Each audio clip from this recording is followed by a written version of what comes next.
अजित पवारांच्या राष्ट्रवादीचे प्रवक्ते सूरज चव्हाण यांनी सामाजिक कार्यकर्त्या अंजली दमानियांवर गंभीर आरोप केलेत. रिचार्जवाल्या ताईंच्या खात्यामध्ये 25 खोक्यांचा बॅलन्स असा टोला चव्हाणांनी लगावलाय. तर कोणाच्या माध्यमातून रिचार्ज झाला पुराव्यांसह लवकरच असं सूरज चव्हाण यांनी म्हटलंय.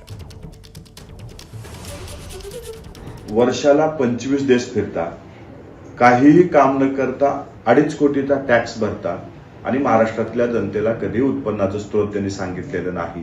स्वर्गीय संतोष देशमुखाची केस राहिली बाजूला आणि ह्या एका दुसरी केस पुढे आणून स्वतःचा रिचार्ज करून घेऊन आज जाणीवपूर्वक राष्ट्रवादी काँग्रेस पक्ष आणि राष्ट्रवादी काँग्रेस पक्षाचे नेते बदनाम करतायत.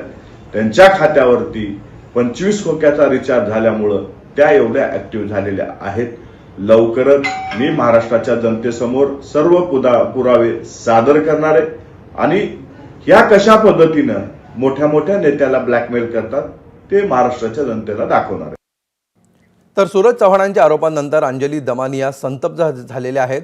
खूप राग आलाय पण भाषेची पातळी सोडणार नाही असं दमानी यांनी म्हटलंय. फडणवीस आणि अजित पवारांनी माझी बँक खाती तपासावीत असं आव्हान दमानी यांनी दिलंय. एक दमडी देखील बेहिशोबी आहे का पाहावं असं त्यांनी म्हटलंय. इतका अमाप भ्रष्टाचार होतोय आणि मी लढू नये का असा सवाल त्यांनी विचारलेला आहे. जीवाची पर्वा न करता लढणाऱ्यांचा असा छळ करणार का? मी भ्रष्ट असेन तर मला, अन्यथा सूरज चव्हाण यांना शिक्षा द्यावी असं आव्हानही दमानी यांनी दिलंय. एबीपी माझा, उघडा डोळे बघा नीट.